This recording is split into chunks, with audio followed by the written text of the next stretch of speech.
con mucha gratitud, con mucha humildad y con un fuerte compromiso también con aquello que dio sentido a esta investigación. Investigar para entender cómo el marketing puede conectar, eh, humanizar y abrir caminos para la innovación. Eh, este es un plan de marketing que no solo busca posicionar a Libia, sino también impactar de una manera positiva en la vida de miles de mujeres en Chile. El origen de esta tesis no nace solamente de una necesidad comercial ni de una oportunidad de mercado propiamente tal. eh, Nace de una pregunta humana, simple pero profunda. ¿Cómo podemos desde el marketing aportar un problema real que afecta la vida de millones de mujeres? Así llegamos a Libia. Libia es un dispositivo israelí de electroterapia capaz de aliviar el dolor menstrual sin fármacos. Pero lo que nos movió no fue el producto en sí, sino la historia que hay detrás del producto. La realidad que entre el 50 y el 90% de las mujeres que viven este dolor se ven profundamente afectadas. Comprendimos que el marketing, lejos de ser solo una estrategia y métrica, puede convertir esto en un lenguaje de conexión y un puente que traduce una innovación tecnológica en un mensaje comprensible, empático y accesible. Nuestro objetivo no era solamente vender un producto, sino estudiar cómo un plan de marketing bien diseñado puede volver viable una idea que realmente aporta valor. Por eso nuestro trabajo combinó un análisis PES, un análisis Porter, un modelo STP y una narrativa de marca centrada en el bienestar, seguridad y autonomía femenina. En este proceso descubrimos algo fundamental, que el marketing no solo comunica productos, sino también comunica esperanzas, soluciones y futuros posibles. Chile tiene un ecosistema ideal para estudiar con las innovaciones tecnológicas, de que Chile lidera la penetración digital en Latinoamérica, y las mujeres chilenas muestran fuerte tendencia hacia el autocuidado y soluciones que no son invasivas. Nuestro plan, nuestra tesis demuestra que con investigación y con un marketing bien orientado es posible conectar con una innovación internacional, con una necesidad real del país, generando no solo una viabilidad económica, sino también un mensaje de bienestar y modernidad. En un mundo saturado de contenido, nuestra tesis buscó mostrar cómo el marketing puede recuperar su esencia y poner a la persona en el centro. No desde un argumento de venta, no desde la competencia solamente, sino desde la empatía, la educación y la utilidad social. Porque entendimos que la verdadera innovación no consiste únicamente en crear productos nuevos, sino en crear una nueva forma de comunicar aquellos productos que realmente mejoran la vida. Y ese fue el aporte de nuestra investigación, mostrar que el marketing aplicado con responsabilidad y propósito conecta ciencia, innovación y humanidad. Los números y los modelos que realizamos no fueron solo ejercicios académicos, nos permitió demostrar que sí existe un mercado potencial claro, que es posible posicionar una innovación como Libia y, bueno, que sí se puede generar una viabilidad comercial con una propuesta segmentada, científica y estratégica. Y al mismo tiempo descubrimos que la investigación transforma más cuando no queda en un solo papel, sino cuando abre conversaciones, inspira proyectos y motiva nuevas líneas de estudio. Este reconocimiento también celebra el trabajo en equipo. Si bien hoy estoy solo, pero esta tesis tiene tres miradas y una convicción compartida, que la investigación es más poderosa cuando se construye en comunidad. Agradezco profundamente a la universidad por promover este pensamiento crítico, los semilleros de investigación, y por recordarnos que investigar es también un acto de responsabilidad social. Cuando comenzamos esta tesis, buscamos aprender y hoy en día entendemos que buscamos conectar. Conectar con una innovación, con un público, con una necesidad, con una solución. Y la investigación, conectar con una vida real. Porque investigar es preguntarse, es cuestionar, es observar, pero también es conectar, es emocionar y contribuir. El marketing nos enseñó que las marcas hablan, pero la investigación nos enseñó por qué debe hablar y para quiénes deben hacerlo. A los estudiantes que hoy comienzan un camino académico, no teman investigar, no teman preguntar, no teman proponer, porque la investigación no solamente llena bibliotecas, sino que abre caminos, y el marketing no solamente posiciona marcas, sino que posibilita soluciones. El verdadero valor de una tesis no siempre está en su implementación, sino en lo que inspira, en lo que enseña y en lo que despierta en otros. Hay investigaciones que llenan estanterías y hay otras que abren caminos y que conectan con personas. Realmente estamos muy agradecidos y agradecemos este espacio. Muchas gracias.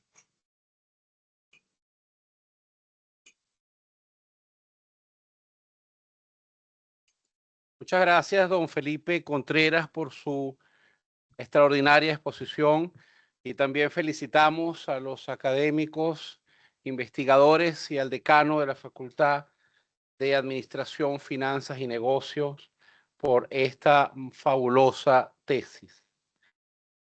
Pasamos de seguido a presentarles a los representantes de la carrera de Enfermería, Facultad de Salud, con la tesina Cuidado en la prevención de amputación de pie diabético en adultos mayores, representados por sus autores, Patricio Apablaza y Javier Guerrero. Adelante, bienvenidos.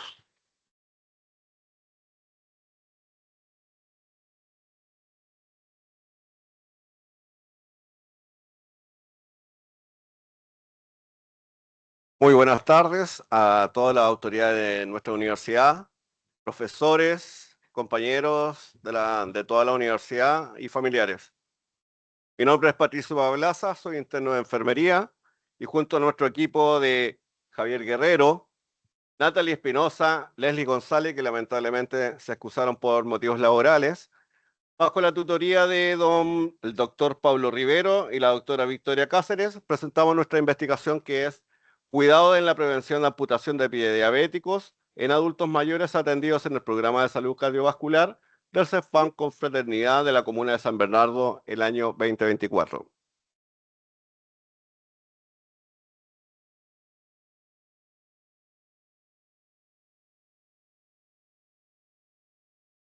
¿Sí?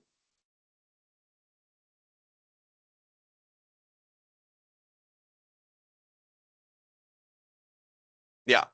La Diabetes Care nos informa que la enfermedad de diabetes insípida es un conjunto de enfermedades metabólicas por el aumento de lo que es la glicemia y por una descoordinación o falta de insulina. Lo que es la Organización Mundial de la Salud de la OMS nos está informando que al año 2019 habían 422 millones de personas que poseían lo que es la diabetes, y la Organización Panamericana de la Salud nos indica que el 16% del dato dado por la OMS pertenece a la a América, a nuestra... Y el Ministerio de Salud nos indica que es la primera causa de amputación no traumática.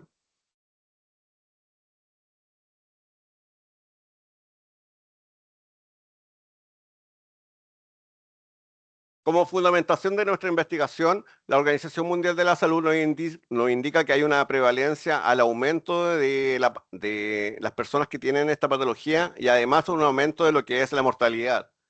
La Organización de la Panamericana de la Salud nos indica que el aumento de la enfermedad dentro de nuestro continente llega a ser el 16%. Y lo que es la Organización Mundial de la Salud nos indica que dentro de nuestro país el 2,8% de las personas que tienen diabetes llegan a lo que es la amputación. Nuestra justificación de la investigación se realiza en base a datos obtenidos de 2 instrumentos internacionalmente certificados que se realizaron bajo una selección de conveniencia y también utilizamos datos entregados por el Departamento de Estadístico e Información de Salud 10. Aquí nos enfocamos en la detección temprana y prevención de la amputación en miembros inferiores, donde proponemos la mejor atención y beneficios en lo que es la calidad de vida del paciente. ¿Para qué? Basado hasta la importancia en la prevención de la amputación del paciente y la mejora de la calidad. Entonces llegamos a nuestra pregunta de investigación.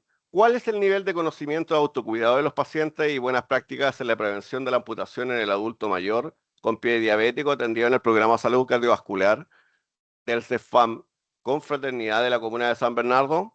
Todo eso lo vamos a ver junto a Javier. Buenas tardes.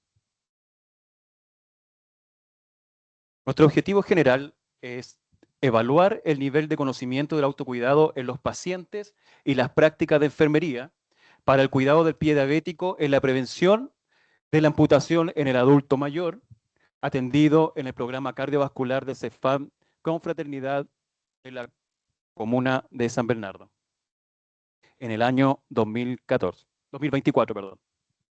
Los objetivos específicos fueron analizar los diferentes factores de riesgo del pie diabético en adulto mayor, ¿ya? Identificar las actividades del autocuidado en enfermería, valorar las actividades de enfermería en el paciente adulto mayor y relacionar la salud preventiva del paciente con pie diabético y las actividades de enfermería, con el fin de prevenir la amputación del pie diabético.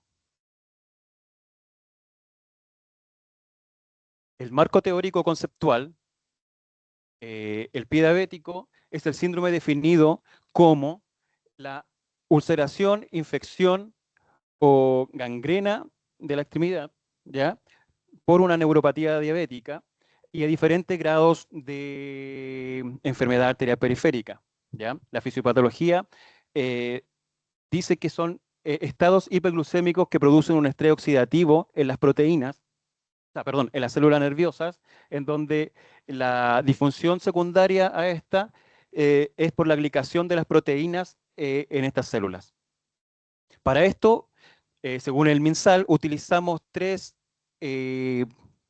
escalas, las cuales son la escala de Magic-Wagner, la clasificación PEDIS y la escala de evaluación del pie diabético en el paciente diabético, en donde relacionamos los factores de riesgo y las prácticas de enfermería. ¿Ya? En el marco teórico empírico se tomaron 6 estudios para poder relacionar, donde son de diferentes países internacionales que van desde el año 2014 hasta el año 2023.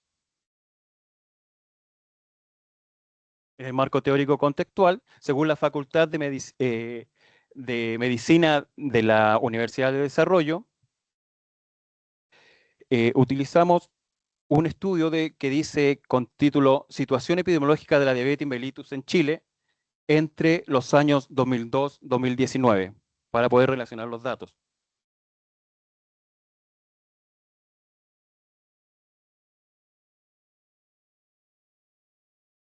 Marco teórico metodológico utilizamos en nuestra investigación el paradigma de investigación que es de tipo cuantitativa.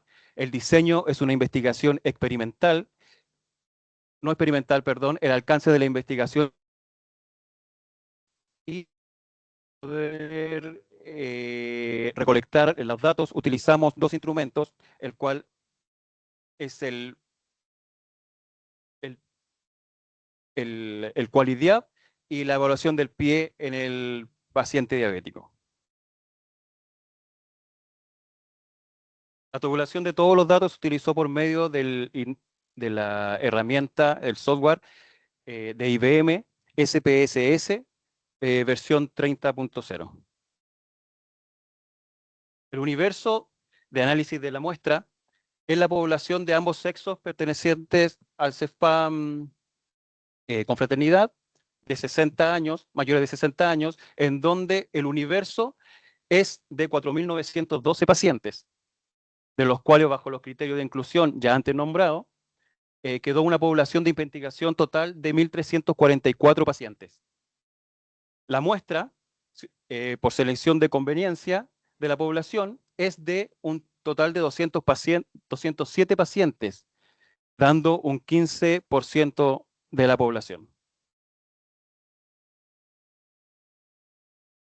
Para poder realizar nuestra investigación nos basamos en los criterios de Ezequiel Emanuel, en donde utilizamos el valor, la selección equitativa del sujeto y el consentimiento informado. Patricio va a continuar con la información de los resultados. En base a la tabulación de los datos, nosotros logramos obtener análisis de la frecuencia de variables de ambos instrumentos, los cuales el primero, por la evaluación del pie en el paciente diabético a base del análisis descriptivo, logramos algunos datos, los más relevantes los estamos presentando, que es solamente que el 8% de las personas dentro de la tabulación se encontraban con una úlcera activa, pero un 61% de los pacientes tenían una neuropatía, que es un factor de riesgo importante de lo que es el pie diabético. En lo que se refiere a los tipos de riesgo, la mayoría se encontraba con un riesgo moderado, con un 54%, lo que es el riesgo alto en la continuidad del 34% y un riesgo máximo con un 12%. Lo que es el análisis descriptivo del instrumento de calidad, QualiDiab, nos muestra que no existe lo que es la mayoría de los pacientes no tenían un automonitoreo de la glicemia. ¿Por qué motivo? Porque no obtienen o no pueden comprar lo que es el aparato del hemoglucotest.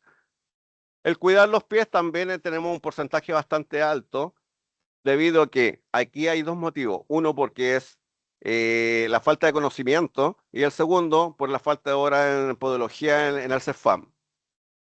Y el tercero dato que nosotros encontramos relevante es el estado general del paciente, donde se evalúa tanto la hemoglobina glicada, lo que es la presión arterial y el colesterol, que nos indica que el 67,6%, un 68% aproximado, no se encuentran con un estado, o sea, se encuentran en un estado anormal.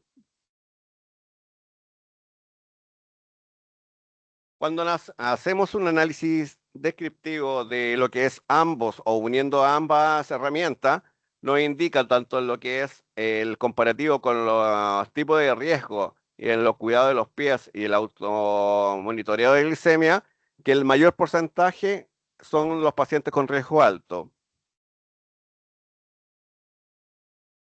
Cuando hablamos de riesgo versus los controles de médicos, también encontramos que el mayor porcentaje es en los pacientes con riesgo alto. Y cuando hablamos de tipo de riesgo versus el estado glicosilado, o sea, de hemoglobina glicada, disculpen, también encontramos que los pacientes con mayor porcentaje son un 62,9% en el riesgo alto.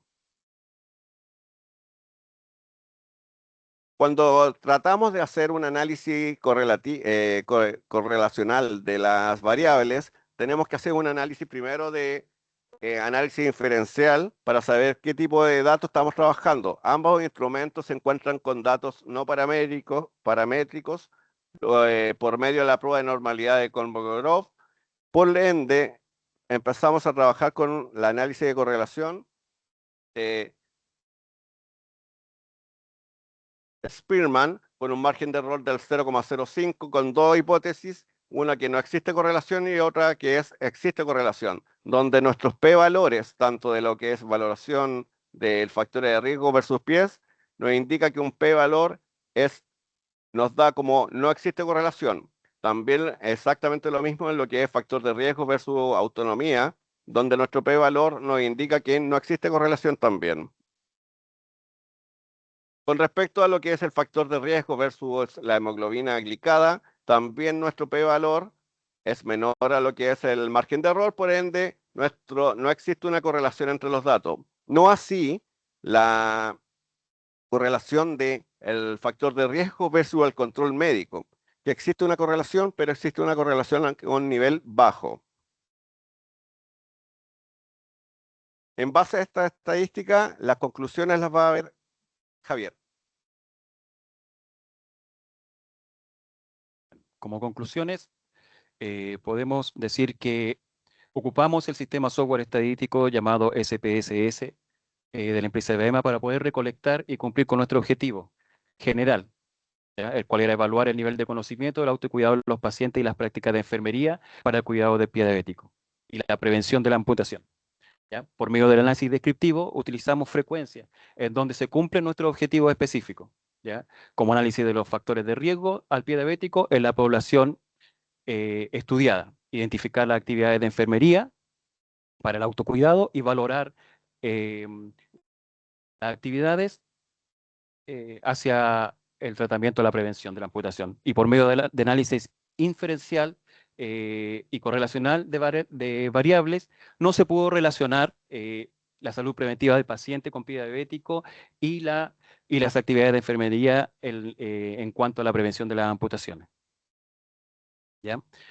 Análisis descriptivo frecuencial del autocuidado en los pacientes nos indica que mantener una dieta de cuidado y actividad física, tenemos porcentajes altos de pacientes que no realizan una dieta sana, no realizan actividades físicas, no realizan un control a sus niveles de glicemia, ¿ya? Y no llevan un autocontrol, por lo mismo que se decía, que no tienen el equipo para poder realizarla, ¿ya? El análisis descriptivo por medio de la frecuencia de la actividad de enfermería, según los controles médicos, también arrojó un porcentaje alto, que es un 53,1% de pacientes que indican no haber tenido controles médicos, siendo un 81,4% de un riesgo muy alto. ¿Ya? En relación al riesgo de ulceración al pie diabético, los niveles de hemoglobina glicada anormales están documentados en otros estudios, ¿ya?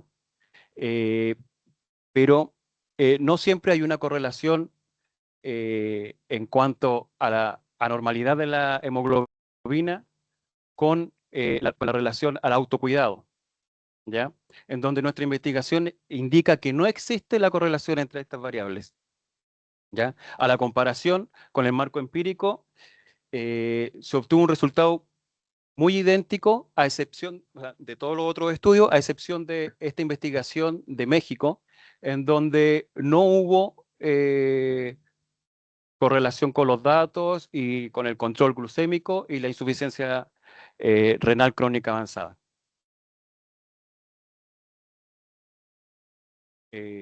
Como sugerencia, los resultados obtenidos nos muestran la importancia de un enfoque práctico, ¿ya? En donde nos alineamos nosotros a los principios de Victoria Henderson, ¿ya? Y nos dice que debemos empoderar a los pacientes para poder mejorar la comunicación y educación sobre el autocuidado, ¿ya? ¿Es posible prevenir las complicaciones? Sí. ¿Ya? ¿Cómo? Como sugerencia nosotros damos expandir programas educativos sobre el autocuidado, fortalecer la capacitación continua del personal de salud, mejorar los mecanismos de seguimiento y fomentar un enfoque colaborativo. Ahí tiene nuestra bibliografía utilizada.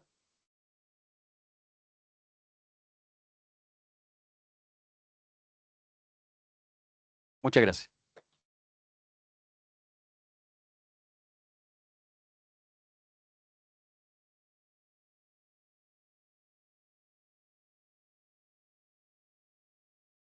Gracias a don Patricio, a Pablaza y don Javier Guerrero por esta tan importante investigación que nació en el seno de nuestra universidad. Continuando con la Facultad de Salud, vamos a pasar a la carrera de Kinesiología. Invitamos a los autores de la tesina titulada Análisis de la técnica inhalatoria en pacientes con enfermedades respiratorias crónicas, Carlos Salinas Santibáñez y Giovanni Bautista. Adelante, bienvenidos.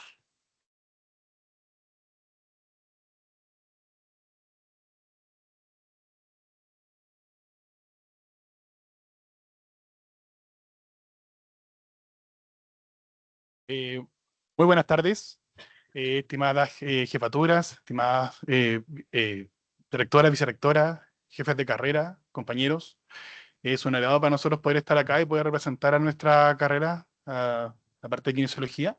Bueno, nuestra tesis, que es el análisis de la técnica inhalatoria en pacientes con enfermedades crónicas respiratorias, que es un enfoque basado en datos, con nuestro tutor de tesis, el kinesiólogo y referente del área respiratoria, el señor Cristian Ríos, y la doctora Cindy Davis, nos acompañaron para esta tesis.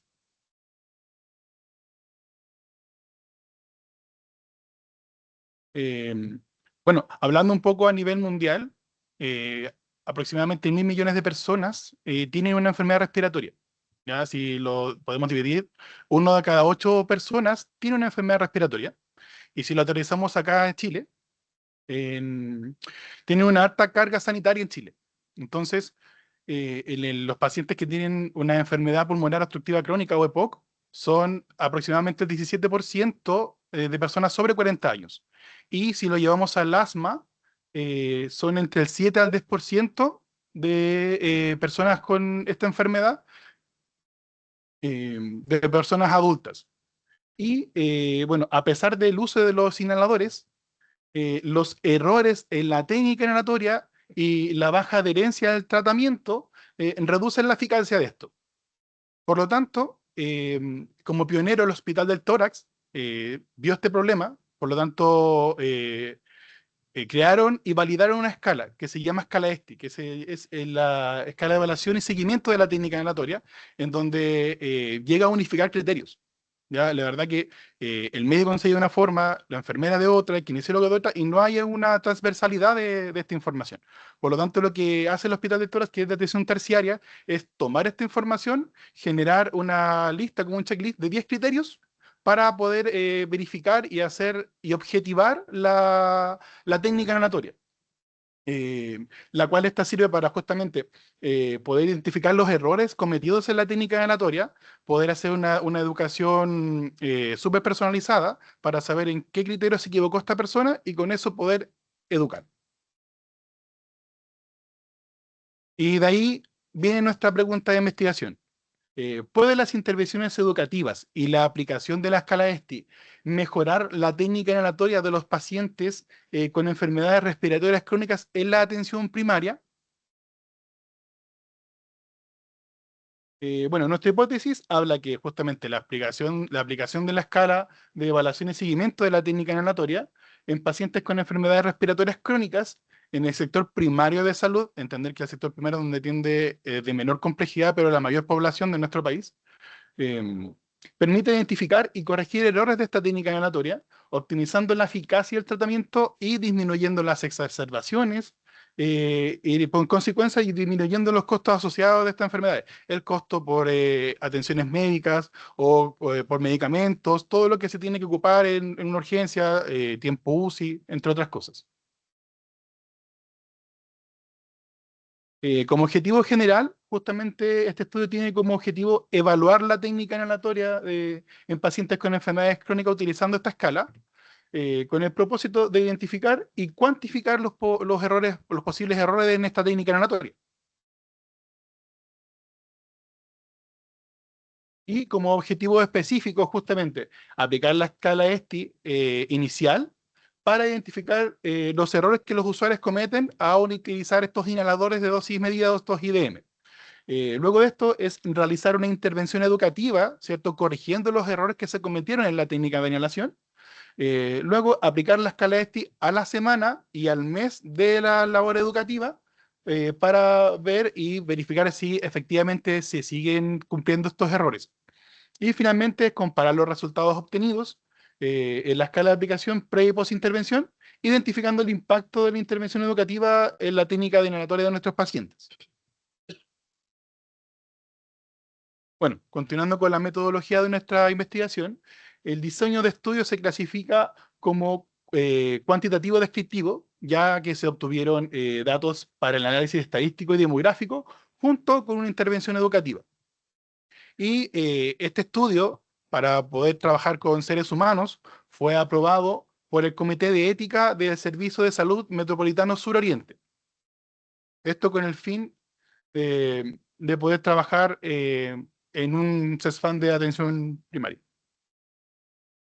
Continuando con la metodología, participaron 42 usuarios de la población bajo control de la saladera, que son pertenecientes al CESFAN Dr. Fernando Maffeletti, que está ubicado en la comuna de La Florida. Como criterios de inclusión, ¿cierto? Se incluyeron pacientes con enfermedades de asma, enfermedad pulmonar obstructiva crónica y personas con enfermedades respiratorias crónicas que fuesen bajo control o población bajo control de la saladera, que son enfermedades respiratorias del adulto, y sin importar su gravedad, que fuesen mayores de 20 años y que utilizaran algún inhalador de dosis medida. Y que obviamente aceptaran voluntariamente ser parte de la investigación. Y como criterios de exclusión para este estudio, se excluyeron pacientes con daño cognitivo, ¿cierto? Tratamientos inhalatorios administrados hace menos de un mes y el uso de inhaladores de polvo seco. Ahora a continuación los dejo con mi compañero Carlos Salinas. Hola, buenas tardes.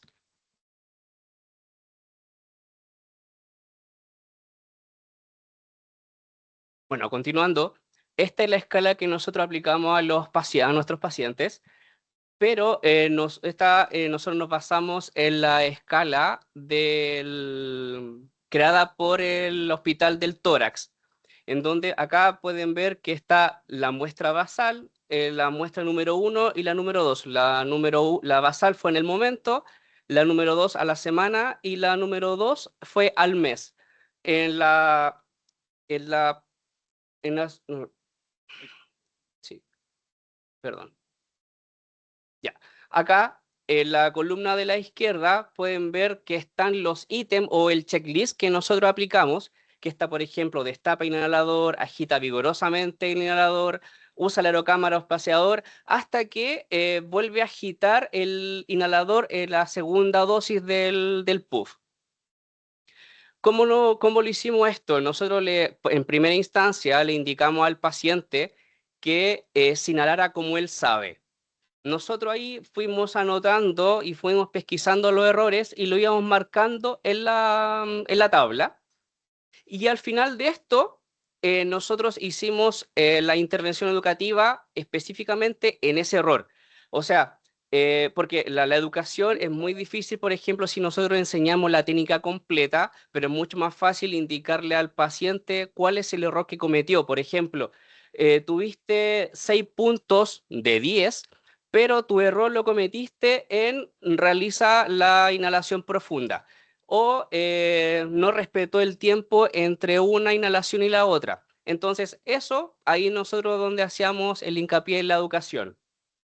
Al final de esto, nosotros tomamos ese puntaje y lo clasificábamos.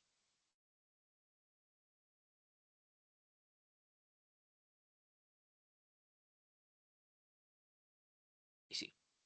Ya, entonces, Acá en la clasificación es, por ejemplo, si tiene 10 buenas, la clasificación es muy buena, 9 buena, de 7 a 8 regular, de 5 a 6 es mala y de 0 a 4 es muy mala.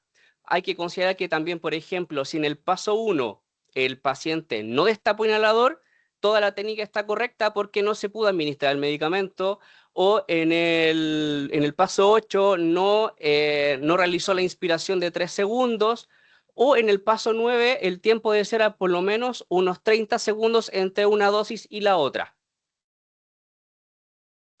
Bueno, acá pasando ya los resultados de nuestra investigación, acá podemos ver ambas barras que corresponden a la basal y a la final, en donde el promedio basal, o sea, el promedio en la primera muestra fue de aproximadamente 7 puntos. Esto con una desviación de aproximadamente 2. Esto quiere decir que algunos lo realizaron muy bien entre 8 a 9 y hay otros que lo hicieron regular o malo entre 4 a 5 puntos. Y ya al final ya llegamos a 8.7, donde se disminuye esa diferencia a 1.5. El valor de P es de 0.0001. Esto quiere decir que los resultados no fueron al azar, o sea que realmente la educación sirvió.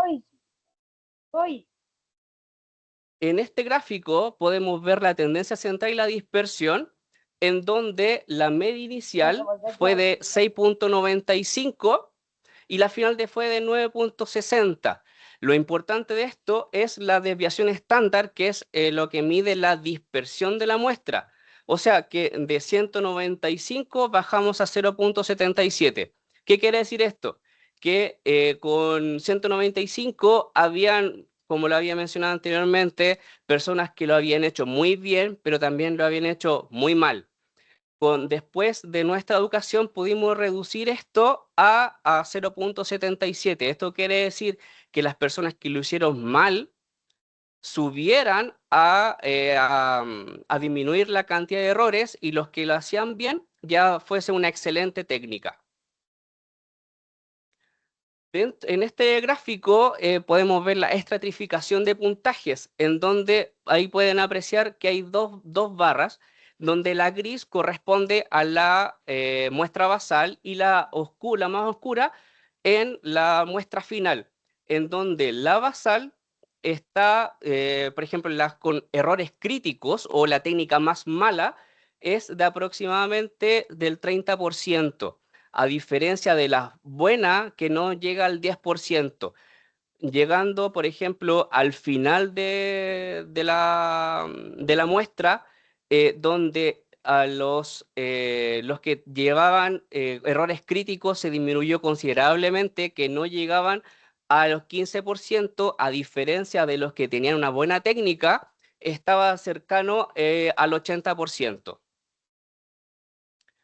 Bueno, como conclusiones de nuestro estudio, o sea, en simples palabras, el resultado de la intervención educativa personalizada con la escala ESTI funciona.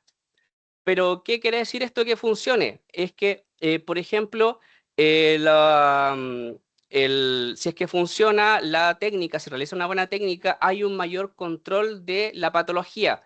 ¿Esto qué quiere decir? Que se ve reflejada, por ejemplo, en la calidad de vida del paciente, donde con el simple hecho de hacer una buena técnica va a poder, no va a ser a despertar en las noches por ahogos o por tos.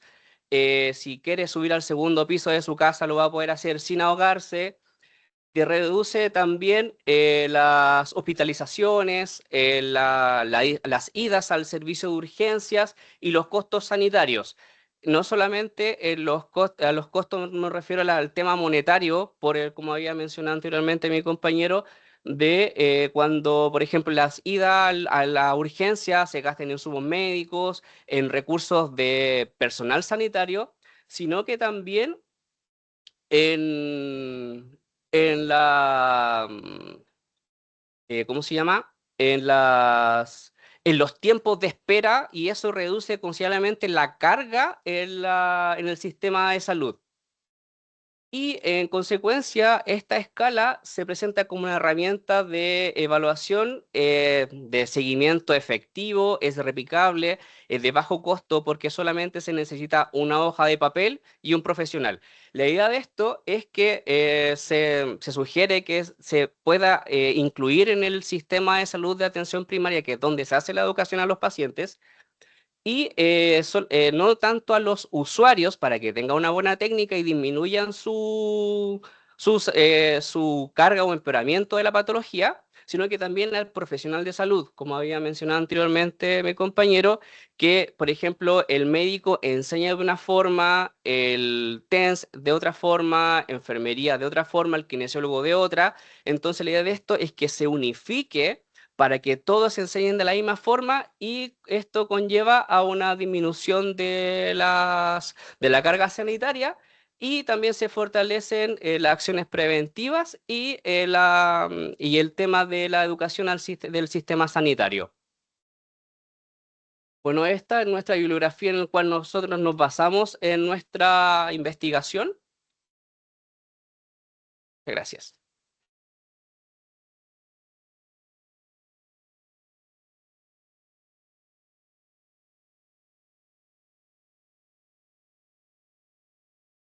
Gracias a don Carlos Salinas y Giovanni Bautista de la carrera de Kinesiología por esta extraordinaria investigación de nuestra universidad.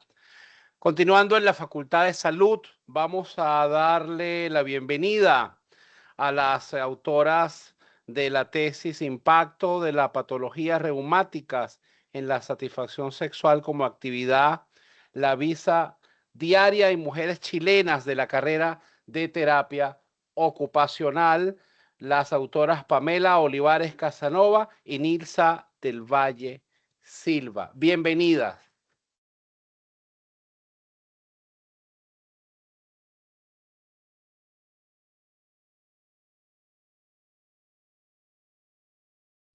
Amigos de Querés Tomate, dígame, Pugo. Muy buenas tardes a todos los asistentes. Nosotros somos internas de terapia ocupacional y principalmente nuestro abordaje va desde el impacto de las patologías reumáticas en la satisfacción sexual como actividad de la vida diaria en mujeres chilenas. Como a modo de introducción, principalmente la sexualidad es un componente esencial para la calidad de vida de todas las personas, pero además se ve comprometida por estas enfermedades reumáticas que no solamente tiene un impacto negativo a nivel físico, sino que también van acompañados de otros factores como emocionales o psicológicos. Es una realidad que no se explora acá en Chile principalmente, además que genera un vacío desde la manera integral como abordar este impacto en la sexualidad, y principalmente nosotros lo vimos reflejado en mujeres, que generalmente las mujeres son las que sufren de estas patologías reumáticas. Y desde ahí nosotros la evaluación de este impacto en mujeres de la comuna de Puente Alto. Como pregunta de investigación, ¿cómo se ve afectado el nivel de satisfacción sexual en mujeres que poseen como diagnóstico una enfermedad reumática? Y como hipótesis, nosotros tomamos que las mujeres con patologías reumáticas presentan mayor insatisfacción sexual debido a factores físicos como el dolor, la fatiga, compromiso articular, además de emocionales, como la autoimagen de esa persona también afecta, y también afectivos secundarios a tratamientos farmacológicos, que va todo de la mano principalmente. No cambia. Ahí sí, perdón, se me cambió mucho. Ya, y como a modo objetivo general de nuestra tesis, determinar cómo la satisfacción sexual se ve afectada en mujeres con patología reumática de la comuna de Puente Alto, y como objetivos específicos, determinar la prevalencia de la disfunción sexual en mujeres con patologías reumáticas, analizar la relación entre estas características específicas que tiene la enfermedad con la satisfacción sexual, estimar la prevalencia de la sintomatología en cuanto a la disfunción sexual que exista en estas mujeres con estas patologías, categorizar principalmente factores que contribuyen a la insatisfacción sexual en las mujeres y relacionar impacto de los síntomas físicos como el dolor crónico, que ya se lo había mencionado, también el nivel de satisfacción sexual con las patologías reumáticas. Como el impacto de la investigación que nosotros abordamos, principalmente la visibilidad de esta realidad que es oculta. Si ya el abordaje de sexualidad en Chile ya es oculto, más aún en mujeres con estas patologías patologías como la fibromialgia, que claramente no se ven como a nivel físico lo que produce, pero sí un nivel emocional y son dolores internos que le llaman que tienen estas mujeres, entonces claramente no se van a ver a nivel visual. Y por eso también son como temas tabú, como ¿por qué te duele? ¿Por qué no te levantas? No pasa nada, no duele nada, y sí. Ellos son cosas que las personas, las mujeres principalmente, son las que sienten esto. También cómo es la afectación en cuanto a la relación de la pareja. Si ya es tabú la sexualidad, más aún cuando las mujeres tienen síntomas relacionados, se va a disminuir el líbido. Y esto trae conflictos con la pareja principalmente. Y cómo esto se va reivindicando con el género y la cultura, cómo se va haciendo visible en cuanto al impacto. Y desde la... Ay, se me cambió todo. ¿Está ahí? Ya.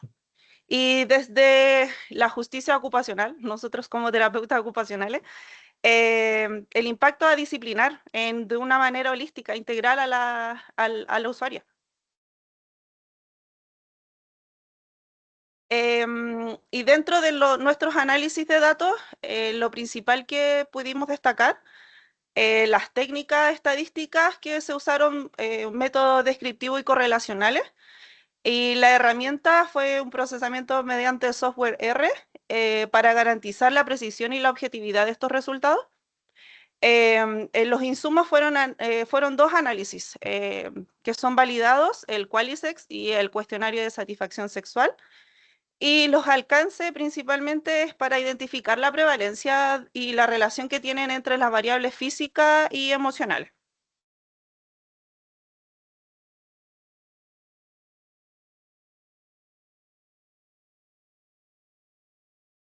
Bueno, yo voy a seguir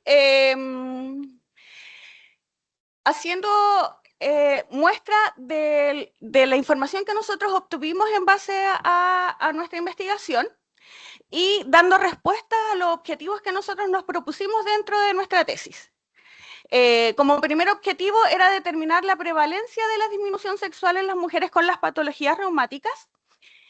Y bueno, aquí podemos ver que artrosis, artritis y fibromialgia son las principales patologías en donde nosotros podemos ver que las mujeres reportan tener una disfunción sexual. Con respecto al impacto de factores asociados a las enfermedades reumáticas en la satisfacción sexual, tenemos factores psicológicos y emocionales, el impacto de la medicación también en estas mujeres, la depresión, que es algo que va de manera paralela avanzando con la patología reumática, y los dolores y síntomas que siente la persona que le impiden poder tener una satisfacción sexual o una vida sexual plena. El objetivo 3 era estimar la prevalencia de la sintomatología de disfunción sexual en las mujeres con patologías reumáticas. Con respecto a la prevalencia de la depresión, principalmente podemos observar o obtuvimos la información de que la fibromialgia y la artritis son principalmente las patologías que más repercute la depresión en las personas que tienen estos diagnósticos, y después vendría la artrosis. En otras patologías tenemos otras patologías reumáticas como la artritis, entre otras. ¿Quiere cambiar? Ahí está.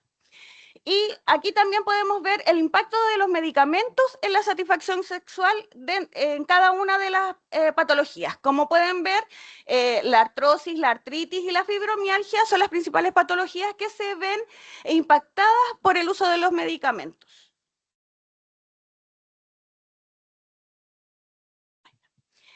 Y los factores que contribuyen a la insatisfacción sexual en las mujeres, en base a nuestra investigación, principalmente es el dolor crónico que presentan las usuarias.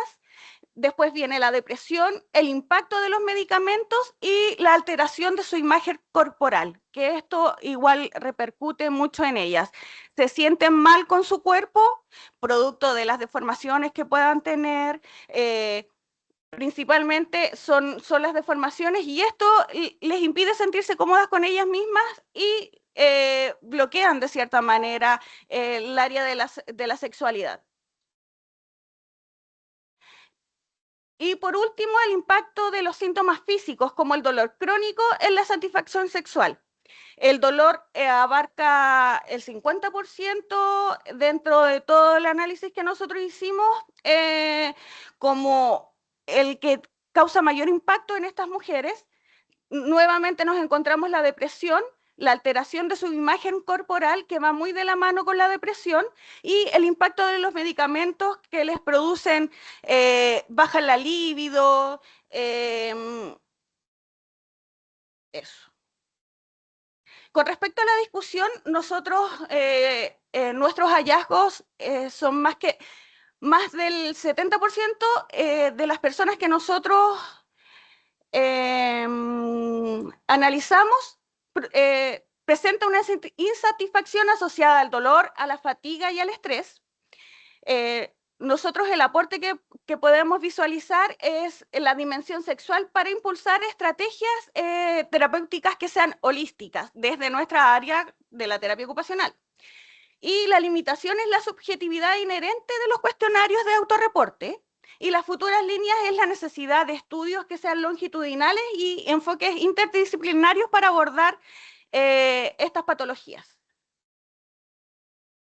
Con respecto a nuestras conclusiones, nosotros vimos que el impacto, hay un impacto, hay una confirmación de impacto, hay una afectación de la satisfacción sexual, nuevamente lo repito, por el dolor, la fatiga y la baja autoestima. Es necesaria una rehabilitación integral y se debe incluir la salud sexual en los programas de tratamiento. Un enfoque multidimensional que aborde urgentemente los aspectos físicos, emocionales y sociales de estas personas, y la metaterapéutica es un diseño de estrategias para garantizar el bienestar integral de la persona. Y esas son nuestras referencias bibliográficas, perdón.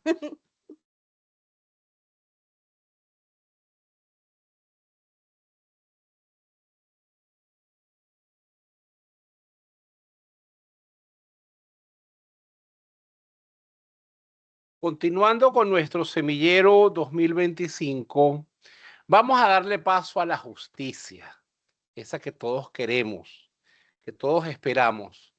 En la Facultad de Ciencias Jurídicas y Sociales se han preocupado por mejorar la calidad de las investigaciones de sus egresados.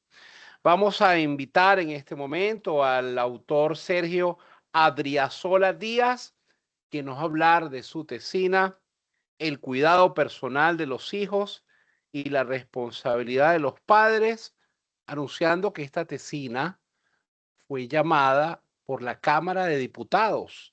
Así que es algo que nos enorgullece a todos nosotros. Bienvenido, don Sergio. Adelante.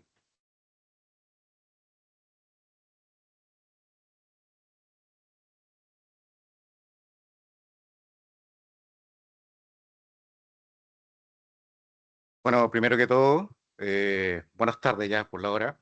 Me presento, soy Sergio Adriasola Díaz, egresado de la Facultad de Derecho. Y bueno, quise tocar este tema, un tema transversal en la sociedad, principalmente porque todos somos, obviamente, hijos de alguien, muchos somos padres, muchas son madres, y quizá a futuro muchas personas han vivido o vivirían situaciones diferentes que se establecen o ocurren día a día en los tribunales de familia, principalmente con las sentencias relacionadas con el tema que voy a hablar, que es el cuidado personal de los hijos y la responsabilidad de los padres. Para esta investigación, la profesora guía que me orientó y me ayudó, y aprovecho, digamos, de agradecer públicamente, fue la profesora Tatiana Cortés, que también me orientó, digamos, dentro de ciertos tópicos que amerita esta investigación.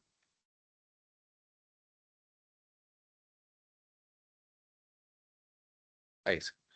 Como temario principal, bueno, la problemática de investigación, la pregunta de investigación, distintos objetivos, hipótesis, resultados de la investigación y unas conclusiones generales del tema. Como problema de la investigación, en primer lugar, antes de generar o establecer el problema principal, había que analizar cuál era la real problemática que ocurre en Chile, antes de establecer la problemática propia de la investigación. Y la problemática principal del caso chileno, a modo de resumen, es la falta de armonización del sistema jurídico con estándares internacionales, principalmente que unifique el concepto de responsabilidad parental con el de cuidado personal. Si bien existen conceptos, pero no como definición legal, ni dentro del derecho, ni en alguna norma que establezca esta situación. Sí existe dentro de la doctrina, pero en distintos, digamos, libros que se asemejan, pero aún así no unifican los conceptos. Entonces, también dentro del problema chileno existe la falta de criterios unificados en los tribunales, justamente por esto, porque no existe una norma que diga el cuidado personal es esto, no dice la ley. Entonces existen muchos criterios que no son uniformes, por lo tanto, cada tribunal de familia interpreta de acuerdo a los antecedentes que tiene a la vista, más doctrina, y aún así, en situaciones parecidas, son sentencias muy distintas.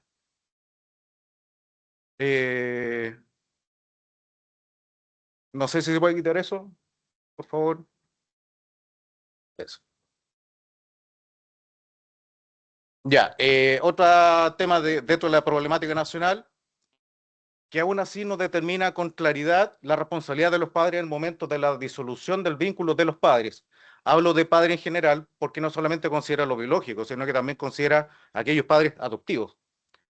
Y obviamente surge una necesidad de mejora dentro de todo el sistema jurídico. Como principal problemática nacional es justamente la falta de conciliación de un sistema armónico. Este problema chileno originó, en mi caso, me llamó la atención y quise averiguar la problemática de la aplicación de la norma, el desequilibrio o diferencia de las distintas responsabilidades que asignan los tribunales a las sentencias para el cuidado de los hijos y obviamente analizar las normas, jurisprudencia y la experiencia propia de los tribunales para así proponer las mejoras necesarias. Y aquí llego al problema propio de la investigación y del estudio y de esta tesis, que es la dificultad que enfrentan los tribunales de familia en Chile para aplicar efectivamente el principio del interés superior del menor en los casos de responsabilidad parental. Como pregunta de investigación, había que generar dos preguntas previas antes de la pregunta propia de la investigación. Como primera pregunta era, ¿cuáles son los problemas jurídicos identificados sobre el cuidado personal de los hijos? Dentro del estudio existen muchos, digamos, problemas y determiné 6 principales. Y dentro de los que más destacaron fue la imprecisión en la normativa y en la interpretación del interés superior del menor. Si bien existe la Convención del Niño más otras normativas, aún así existe una imprecisión al momento de establecer la sentencia dentro de un proceso judicial. Y también la falta de criterios unificados y claros, que era lo que mencionaba al principio, que al no existir una norma que establezca qué cosa es una cosa y qué cosa es otra, queda a la interpretación del juez con los antecedentes que tiene a la vista.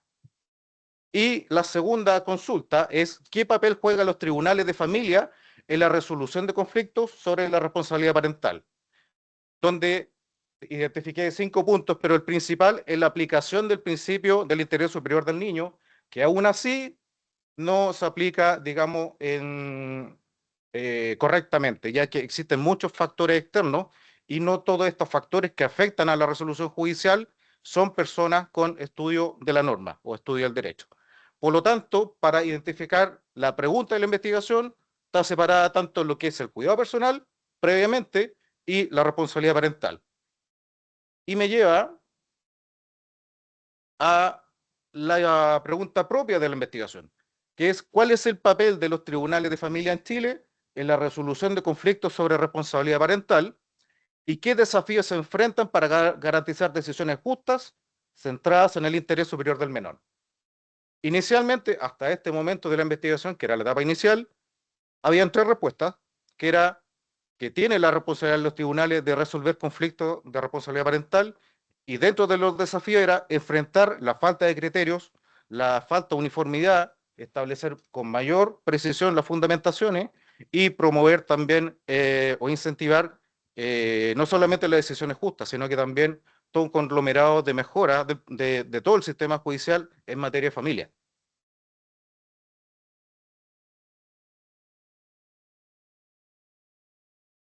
Como objetivos,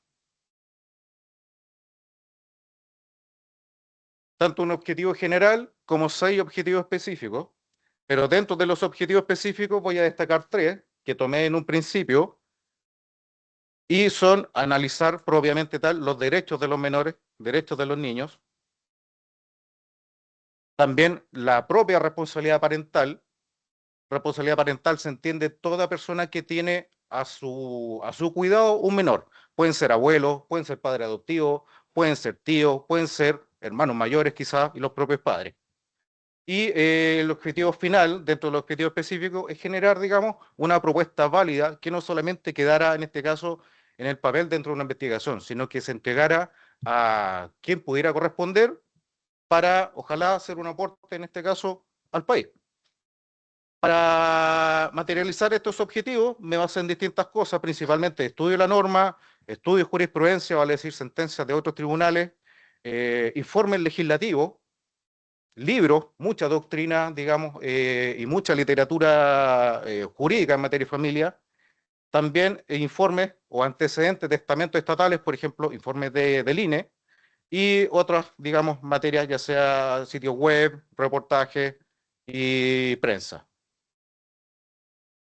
Como hipótesis, principalmente, bueno, partió como el foco principal, lo que era el cuidado del menor, cómo se debe dirigir jurídicamente este cuidado, establecer responsabilidad y del contacto estrecho entre los padres, promoviendo también o incentivando la igualdad del padre independiente, madre o padre, más desvalido, no solamente, no me refiero al físico, sino que socioeconómico. Y tratar conflictos de carácter patrimonial y principalmente centralizar legalmente los conceptos que estuve comentando en un principio. Como hipótesis principal, los tribunales de familia en Chile, debido a la falta de criterios uniformes, falta de conceptos principales y básicos que no están en la norma, más los desafíos de aplicación de interés superior del niño, enfrentan dificultades que limitan su eficacia, sobre todo para tomar decisiones justas en cuanto a las sentencias que correspondan de un proceso judicial de familia. Como resultado de la investigación, el resultado, bueno, tomé la muestra de lo que correspondía al primer semestre del año 2024 de todo el territorio nacional en cuanto a los 60 tribunales de familia que existen en Chile, tomando la muestra desde el 1 de enero del año 2024 hasta el 30 de junio de dicho año y tomando la información del sistema SIFTA, que es un sistema público que está dentro de la página del Poder Judicial, más otros antecedentes estadísticos que puede obtener, y se determinó que ingresaron cerca de 500.000 causas de familia, de todo tipo de antecedentes de causas familiares.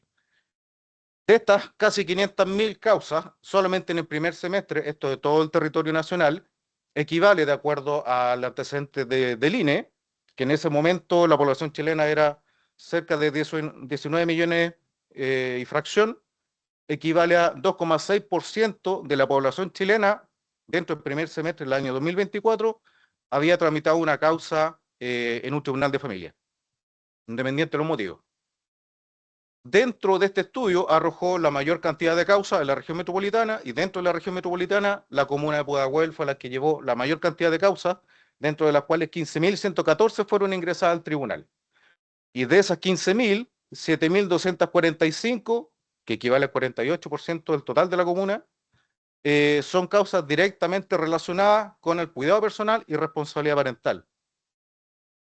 Vale decir, 7.000 causas en un semestre, solamente de 4 temas: familia, adopción, alimentos, cuidado parental y relación directa y regular. Existían otro tipo de causas como divorcio y situaciones distintas que no amerita la investigación, pero solamente enfocada a la investigación eran 7.000 causas en un semestre.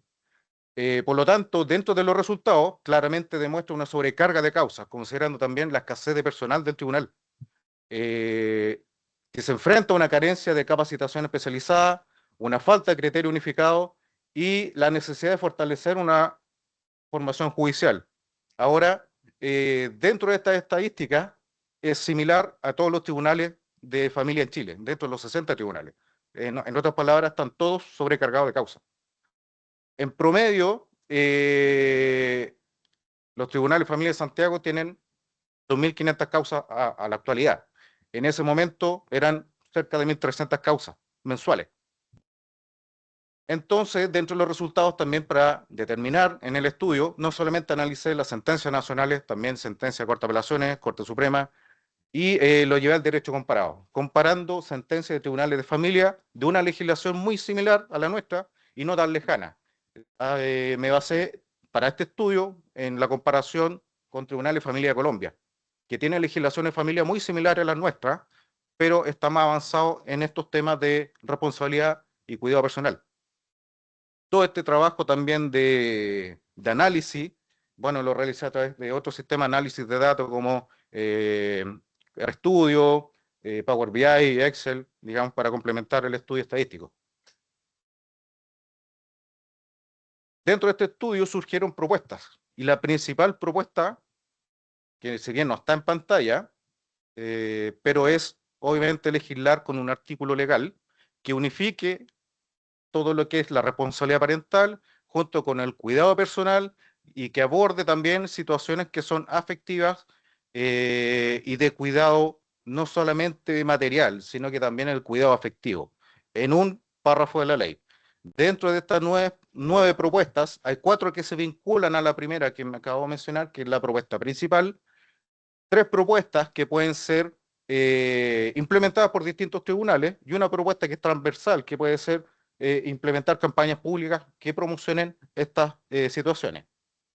Dentro de esta propuesta, la principal, ocurrieron 2 hechos en las cuales a través de la ley del lobby se conversó el tema con un diputado, y hace poco se ingresó también esta misma propuesta de artículo a la Comisión de Familia de la Cámara de Diputados, la cual, digamos, requirió la tesis justamente en cuanto a ese artículo legal. En este momento se encuentra en estudio y se encuentra en tabla para ser discutida, digamos, en una fecha próxima, no está confirmada el día. Y tengo entendido que por lo menos dentro de la Facultad de Derecho sería el primer trabajo que pasa a integrar una evaluación legislativa. En cuanto a aspectos de forma de cómo entregué el trabajo principalmente, ya retirándome del fondo del trabajo, me basé principalmente en textos de investigación jurídica, uno de ellos del profesor Marcano. En cuanto a forma también, 2 libros principales de lo que es cómo se hace una tesis de la Universidad de Salamanca y de la Universidad de Chile. Y como conclusiones principales, tomé 5, pero me voy a centralizar en la primera, en una de ellas, que son que las actuales limitantes que enfrentan los tribunales de familia afectan la calidad de las resoluciones y pueden comprometer, lógicamente, el bienestar de los niños en los conflictos de responsabilidad parental. ¿Cuáles son estos conflictos? Principalmente el rompimiento del vínculo de los padres hacia los menores. Y con eso termino mi presentación. Muchas gracias.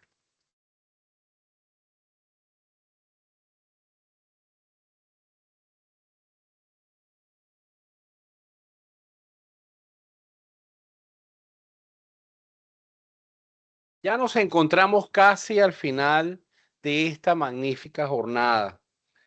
Para continuar con la Facultad de Ciencias Jurídicas y Sociales, tenemos conectada vía telemática a Francisca Arriagada Morales, que nos va a hablar sobre su tema de tesis, la indemnización de perjuicios por vicios redivitorios, análisis basados en el caso del edificio Euromarina 2.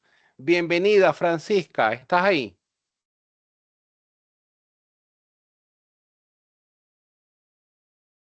Bienvenida, Francisca. Aló, buen día, ¿me escucha? Bienvenida, Francisca. Aquí está tu universidad escuchándote. Muchas gracias. Adelante. Voy a intentar compartir pantalla, si me es permitido.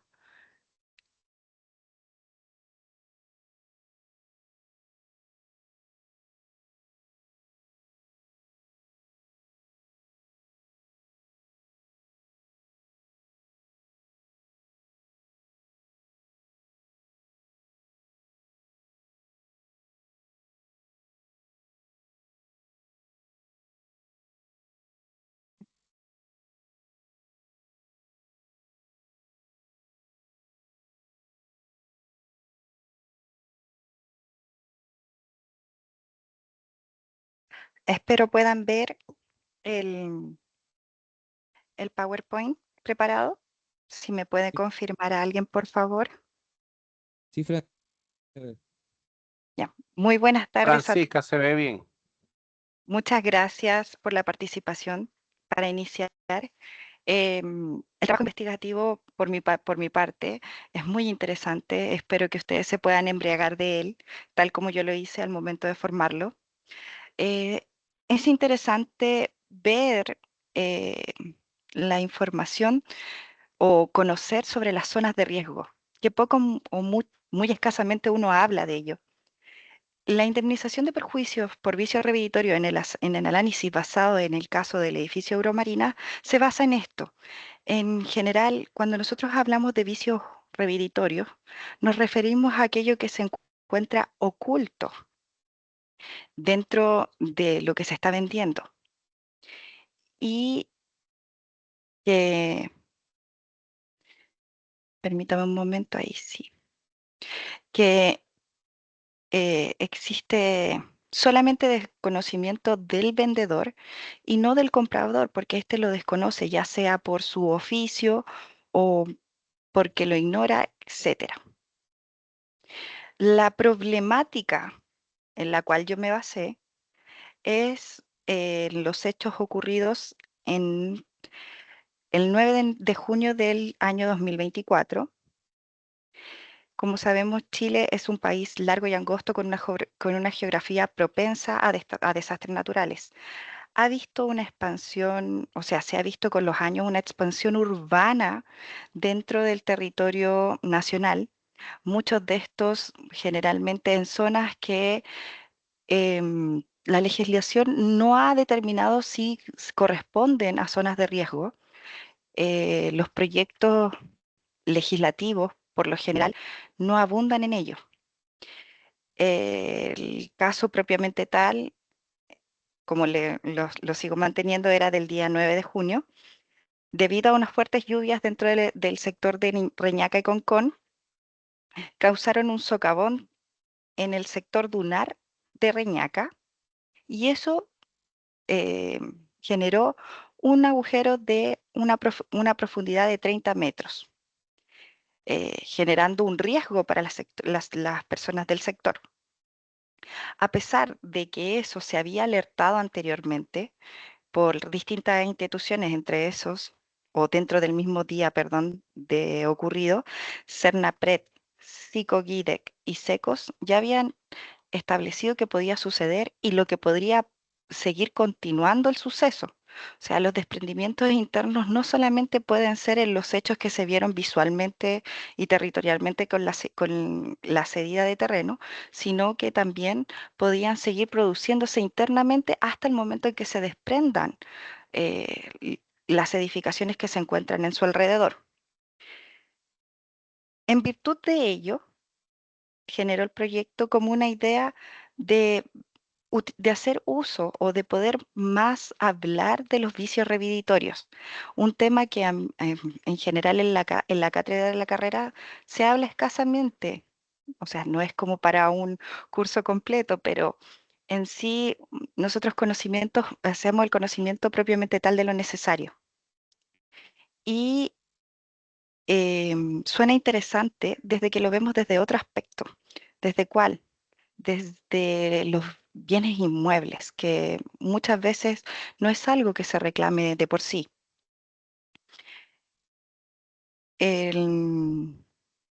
Entonces, continúo la idea.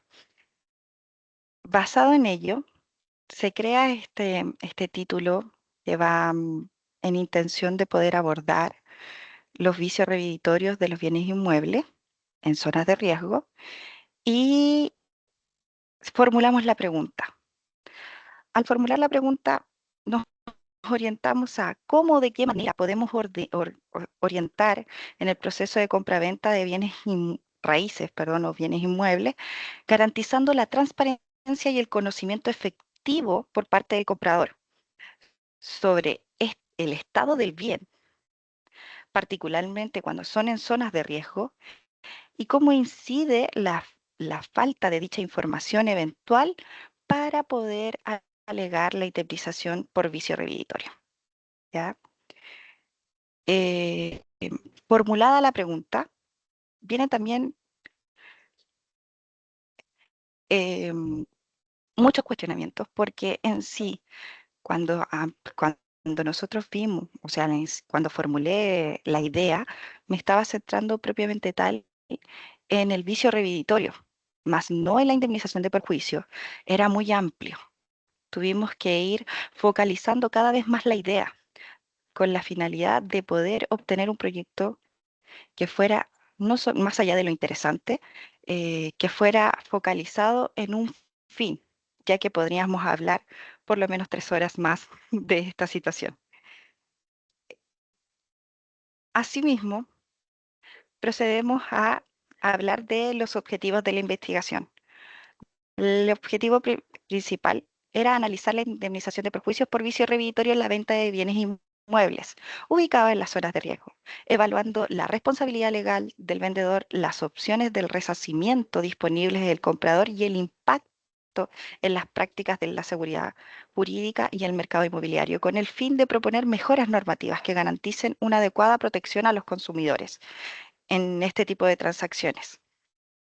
Como objetivos específicos emanados de este objetivo principal, sería analizar si las normativas actuales son suficientes para proteger a los compradores de inmuebles en zona de riesgo, analizar las diferencias entre vicios aparentes y vicios ocultos en el contexto de la venta de inmuebles, especialmente en zonas de riesgo, evaluar la aplicación del concepto de vicios reviditorios en el derecho chileno y proponer mejoras legales o administrativas en función de los hallazgos. Dado la definición de estos objetivos, ustedes podrán ver, o los invito a poder dar lectura a la tesis en sí, pudimos ir enfocando en distintos aspectos, no solamente desde un aspecto jurídico, sino que también vimos algunos que tienen que ver con hechos históricos, socioeconómicos que influyeron, también políticos, y finalmente la legislación en cuanto a la evolución que ha tenido a través de los años, cómo ha podido en una de esas perder su norte de poder resguardar a la sociedad por la falta de ciertos procedimientos de fiscalización, que eso lo vamos a ver un poco más a profundidad dentro de las conclusiones. ¿Cuál era la hipótesis?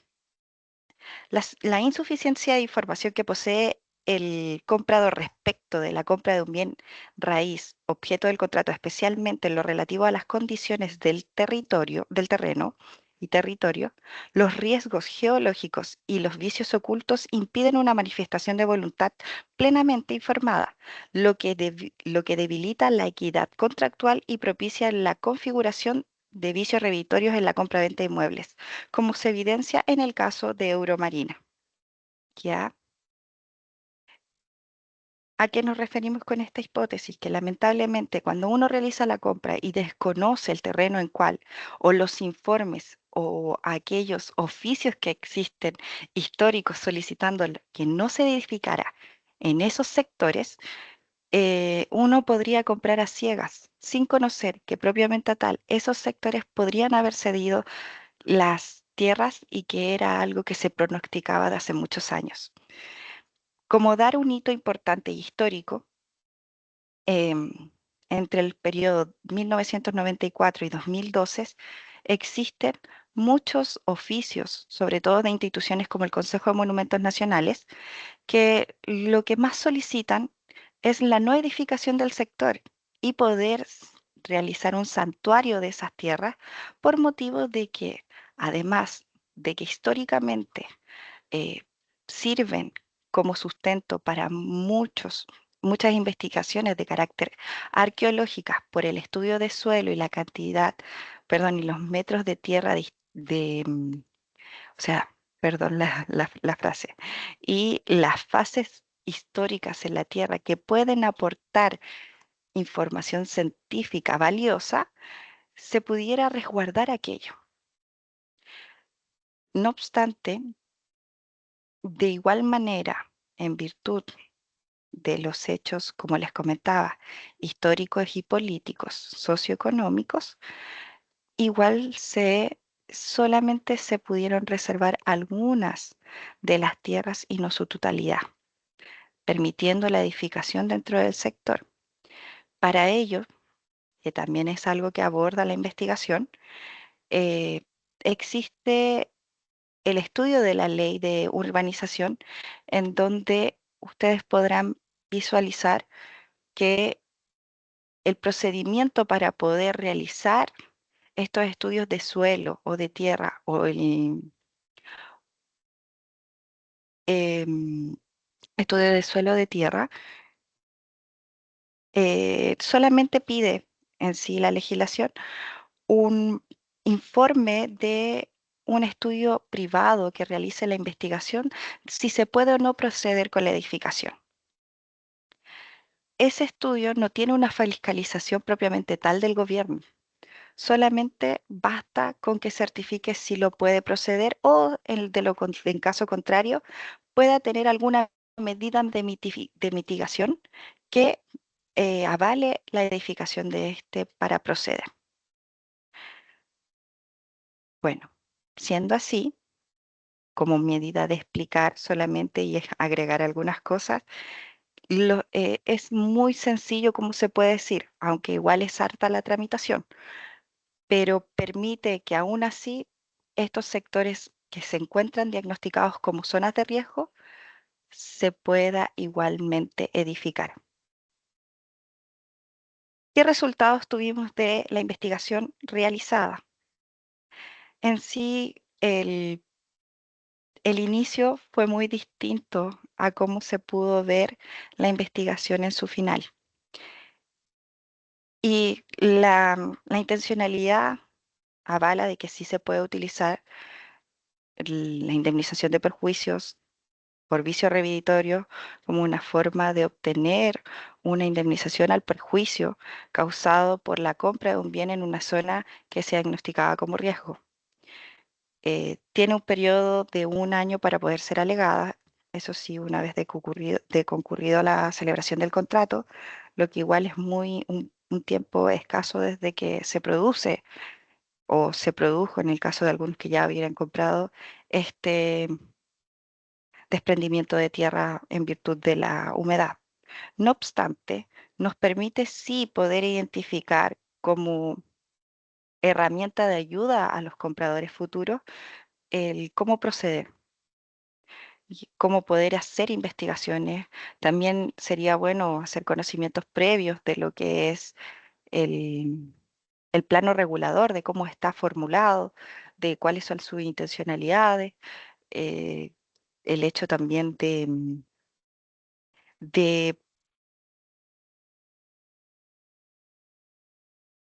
em,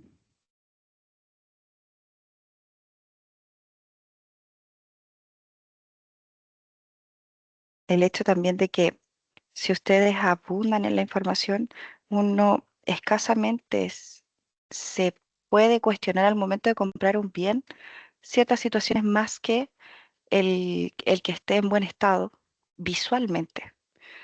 Visualmente, a veces hasta existe ignorancia de si legalmente se encuentra limpio, si existe algún embargo, por ejemplo, o alguna hipoteca, y generalmente el título basta para poder obtener la compra del bien, más no los trámites y el dominio, que es una discusión que yo creo que cualquier estudiante de derecho se puede establecer.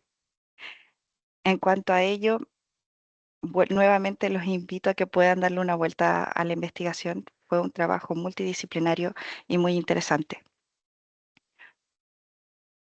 No tengo más que agregar y muchas gracias nuevamente.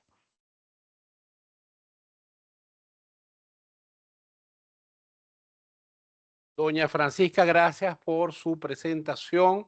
Además que fue todo un gusto leer esa extraordinaria tesina en su oportunidad. Invitamos a los presentes, a quienes están conectados, a que visiten la biblioteca de la Universidad SEC, muy bien atendida por el equipo que dirige su directora y ese grupo humano tan importante que cuida de nuestros libros y de nuestras investigaciones. Para concluir, vamos a invitar a los representantes de la Facultad de Educación. Son dos tesinas que muy lujosas, muy bonitas, muy ricas de contenido, van a representar a esta importante Facultad de Educación y Cultura. Vamos a invitar a Juan Daniel Hernández Corbet, que se encuentra en este momento conectado vía telemática, para que nos hable de su tesis de maestría, habilidades del pensamiento matemático y su relación con el perfil de egreso del Instituto Profesional IEP de Puerto Montt. Antes de darle el paso a Juan Daniel, quiero decirles a los tesistas, a los egresados que han presentado sus tesis, que por favor esperen cuando concluya este evento para tomarnos la foto de rigor, verificar sus nombres para que las certificaciones no estén equivocadas. Bienvenido, Juan Daniel Hernández, con su presentación. Adelante. ¿Se ve por ahí? ¿Se escucha? Lo escuchamos muy bien. Adelante. Muchas gracias. Muy buenas tardes a todos. Primero que nada, dar las gracias por la invitación. El nombre de mi tesis es Habilidades del Pensamiento Matemático y su relación con el perfil de egreso en el Instituto Profesional IEP de Puerto Montt. Mi profesor guía fue el doctor Pablo Andrés Rojas. Quiero contarles también, para empezar, que yo soy ingeniero civil en informática, licenciado en Ciencias de la Ingeniería y licenciado en Educación también de la Universidad SEC. Y accedí, digamos, a hacer el magíster, digamos, por que a mí me gusta la educación. Originalmente iba a ser profesor básico en la Escuela Normal de Ancud a fines de los 80, y por cosas de la vida di la prueba y estudié otra cosa. Pero bueno, desde el año 2002 que realizo clases acá en Puerto Montt en diversos institutos. Pero desde el 2006 el Instituto Profesional IEP ha sido en el que me he mantenido por más tiempo, y aparte de eso fui jefe de escuela, así que conozco muy bien, digamos, a todos los institutos. Hablando de la IEP, tiene 26 sedes a nivel nacional, incluida la sede online, y en el primer año la mayoría de sus carreras tienen la asignatura de matemática, que es una asignatura introductoria que tiene que ver con nivelar los conocimientos matemáticos con que llegan los alumnos. En este sentido, la institución tiene una admisión no selectiva, que significa que tú solamente con tu licencia de enseñanza media y tu carnet vas a poder matricularte o inscribirte. que lo que nosotros vemos, yo hago matemáticas ahí, es que existe una disparidad en los aprendizajes de matemática con que llegan los alumnos, que también vienen de distintos tipos de liceos, y en base a eso, lo que yo decidí realizar en mi investigación es las habilidades del pensamiento matemático y su relación con el perfil de egreso. Primero, el objetivo general es determinar las habilidades del pensamiento matemático que presentan los estudiantes que ingresan a las carreras de primer año y cuál es la relación que tienen con su perfil de egreso.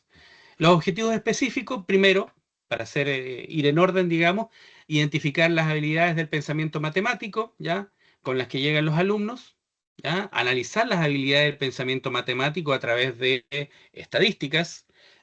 Yo todo lo hice trabajando con Excel.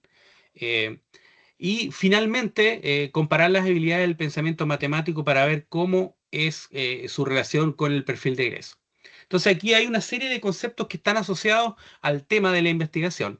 Que primero, que son las habilidades, que es lo que, en palabras sencillas, es lo que todos nosotros somos capaces de hacer, ¿ya? El pensamiento matemático, que tiene que ver con el raciocinio lógico y abstracto que nosotros tenemos para enfrentar alguna situación, resolver algún tipo de problema, y luego juntar los dos elementos que son las habilidades del pensamiento matemático, que es cómo nosotros resolvemos problemas usando la lógica y el pensamiento.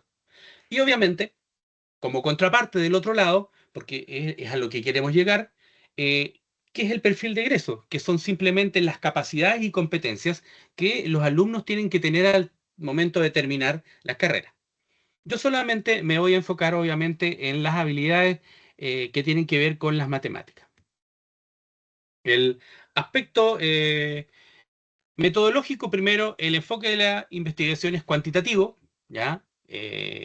Organizamos secuencialmente las distintas magnitudes y los fenómenos para probar la hipótesis. El diseño es cuasi experimental, ¿ya? La población de estudio que forma parte de la investigación no se selecciona aleatoriamente. Yo elegí a los alumnos a quienes yo les hice clase para hacerles la encuesta. La población serían todos los estudiantes, perdón, de primer año de las carreras que tienen el módulo, ese es el código de las matemáticas acá en Puerto Montt. La muestra fue no probabilístico, intencional, a estudiantes de primer año de carreras de Ingeniería en Prevención de Riesgo, Técnico en Dibujo Técnico, Trabajo Social y Técnico de Administración, de 3 escuelas.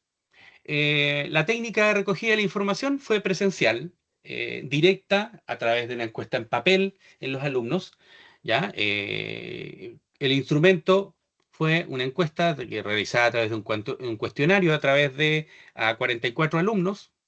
Tenemos que estos 44, para realizar esta investigación hubo que validarla a través de el alfa de Cronbach, en donde se encuestó con la misma encuesta que se le iba a aplicar a los alumnos originales, a otros alumnos de otras carreras que tenían similitudes por el hecho de que ellos también tenían matemática, y nos dio un coeficiente de confiabilidad de 0,86%, lo que, si nosotros vemos en la parte baja de está en la parte más alta del nivel de validación. ¿Ya? Y el análisis de información, análisis estadístico, tablas de frecuencia, gráficos, indicadores, a través de hechos todos en Excel. Bueno, en cuanto a las habilidades, se hizo una única encuesta, ¿ya? Para determinar cuáles son las habilidades que tenían presentes cada una de las carreras, y estas se calificaban en una escala Likert de muy difícil, algo difícil, ni difícil ni fácil, algo fácil o muy fácil. Aquí tenemos una encuesta que es única, no se ve muy bien, pero aquí son 10 preguntas en donde nosotros evaluamos las diferentes habilidades. Por otro lado, las competencias también se hace a través de una encuesta, de un cuestionario a los alumnos, pero tiene que ser diferenciado porque las competencias del perfil de egreso de cada carrera difieren, ¿ya? Hay algunas que son en común, pero difieren en general. Entonces estas también en una escala muy bajo, algo bajo, ni bajo ni alto, algo alto, muy alto. Y aquí también están las diferentes, digamos, competencias que se evaluaban para cada una de las carreras. Bien. El primer objetivo específico era identificar cuáles eran las habilidades que estaban presentes en las carreras que nosotros mencionamos. Por un lado, acá en la parte izquierda, aunque se ve chiquitito, están las 4 carreras con sus diferentes competencias. Y en la parte alta están las 5 dimensiones de las habilidades del pensamiento matemático, y esta parte en celeste son las habilidades que son comunes a todos los perfiles de egresos de todas las carreras. Entonces, es ahí donde yo enfoqué mi investigación y yo encontré que hay 3 dimensiones que son el pensamiento numérico, el pensamiento aleatorio y el pensamiento variacional, con sus habilidades que están acá al lado, que están presentes en todas las carreras. ¿Ya? Entonces aquí tendríamos el primer objetivo específico saldado. Luego viene el segundo objetivo específico, que tiene que ver con el análisis y discusión de los resultados obtenidos. ¿Ya? Recuerden que esto es una encuesta, acá hay a 44 alumnos. La tabla de arriba y el gráfico de arriba es genérico, es para todos en general. Y aquí en esta primera, la habilidad que tiene que ver con la interpretación de los valores, estamos en los niveles ni difícil ni fácil y algo fácil, concentrado todo. Luego aquí también por género, el género masculino está por encima en esta habilidad. Si lo evaluamos por modalidad de estudio, la primera es diurna, en la noche tiene el promedio más alto. Por escuela, la escuela de construcción tiene el promedio más alto, era bastante obvio porque más matemáticos. La carrera por carrera, ingeniería en prevención de riesgos, es el que tiene el valor más alto. Si ahora vemos la habilidad de interpretar símbolos, esto está más parejos entre algo difícil y muy fácil, concentrándose en las 2 primeras acá. Por género, son las mujeres en este caso las que tienen una media más alta. Por modalidad, siguen siendo los de estudiantes de la noche los que tienen mayor promedio en las habilidades. Por escuela, también la escuela de construcción, y por carrera de ingeniería en prevención, que también pertenece a la escuela de construcción. La habilidad de procesar información, esta habilidad está concentrada, pero muy mayormente en el centro, que es ni difícil ni fácil. ¿Ya? Las mujeres son las que tienen el promedio más alto, las que, digamos, entienden, tienen la capacidad de procesar información en forma más rápida. Por modalidad, los estudiantes de la noche. Por escuela, la escuela de construcción. Y por carrera, justo las 2 carreras de construcción tienen un mismo promedio. Por otro lado, la habilidad de percibir detalles está concentrada en algo fácil, y también se repiten, digamos, las mujeres quienes tienen un promedio más alto, la modalidad nocturna, quienes también tienen un promedio más alto, la escuela de construcción es la que va por encima de las demás, y la carrera dibujo técnico es la que está también más arriba. La capacidad o habilidad de inferir resultados está concentrada en la parte alta, en algo fácil, y digamos casi todas están más o menos cercanas ahí. Luego, la capacidad de modelar procesos, también están concentrados todos en la parte alta, algo fácil.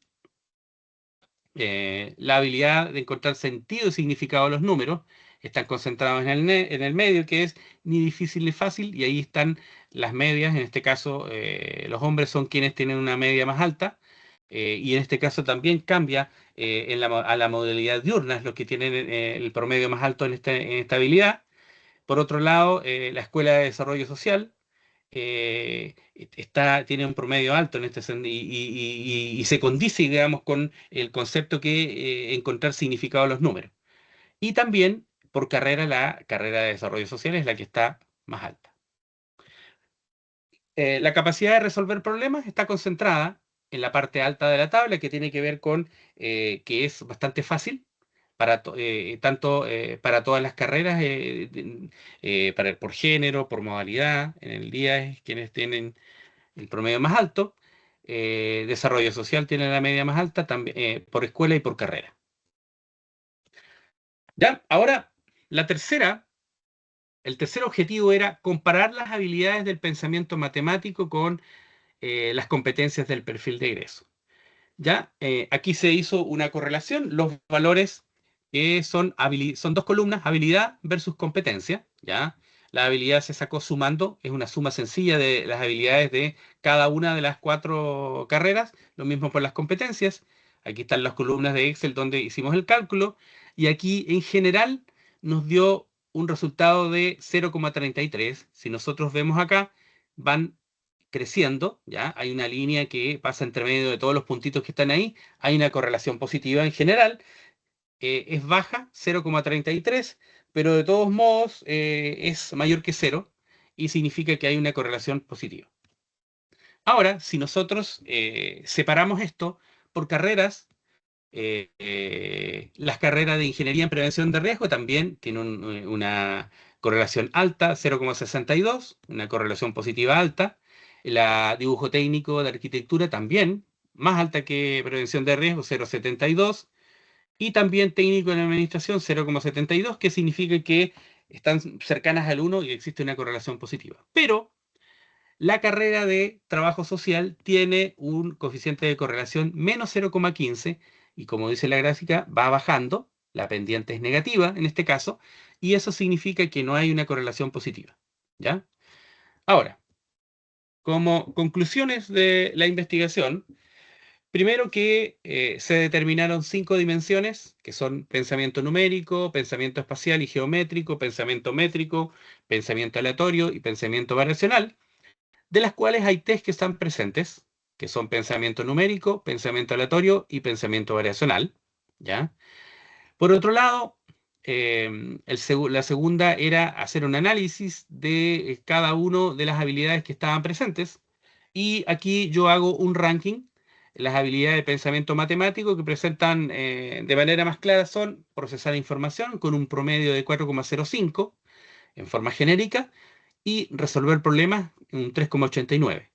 Luego, en un segundo nivel, se presentan las habilidades de interpretar números, 3,48 como media, percibir detalles, 3,64 e inferir resultados, 3,57. Y en tercer término tenemos interpretar símbolos, 3,34, y modelar fenómenos y procesos, 3,30. Y finalmente, la que está más caída es encontrar sentido y significado de los números. Eso en forma genérica. Y por último, la conclusión que tiene que ver con las habilidades de, si las habilidades están relacionadas o tienen alguna relevancia con, o están correlacionadas con el perfil de egreso. Las 3 carreras tienen una correlación positiva, solamente desarrollo social es que tiene una correlación negativa, pero en general están por encima, digamos, todas tienen una correlación positiva. Proyecciones de la investigación, hacer mejoras en el área de matemática, tanto en enseñanza media como superior. Lo ideal es que nosotros como pertenecemos a la parte de educación, podamos ir a asistir a los colegios para ver las mejoras que podemos hacer respecto de cómo los alumnos llegan a la educación superior. Estudiar a los mismos alumnos otra vez, esa es otra de las proyecciones, a estos mismos alumnos cuando hayan egresado, y preguntarle, digamos, hacerle una encuesta a los empleadores a ver si han adquirido las competencias que se necesitaban. Dentro de las limitaciones de la investigación, solamente me va a hacer el enfoque cuantitativo, ¿ya? Pudo haberse agregado el enfoque cualitativo para agregar otro tipo de elementos, ¿ya? En la parte teórica, las dimensiones o pilares del pensamiento matemático pueden ser distintas dependiendo del punto de vista, pero en general, digamos,